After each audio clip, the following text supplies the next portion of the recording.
Ikut tes perwira, Hergon potong pendek rambut, mohon doa semoga diberi kelancaran sampai akhir.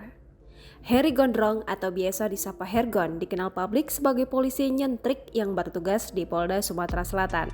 Identik dengan rambut gondrongnya, pria yang memiliki nama asli Heri Kusuma Wijaya ini sekarang sudah merubah habis penampilannya.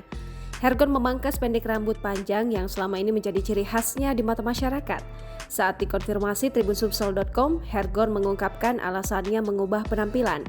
Rupanya dia sedang mengikuti pendidikan perwira ahli golongan atau PAG untuk menjadi perwira kepolisian. Pria yang identik dengan slogan pecah sekil dalam membasmi kejahatan tersebut tak lupa memohon doa kepada masyarakat agar mendapat kelancaran dalam pendidikan yang sedang diikutinya. Seperti diketahui, nama Heri Gondrong atau Hergon kerap membuat pelaku kejahatan di Sumsel ketar-ketir.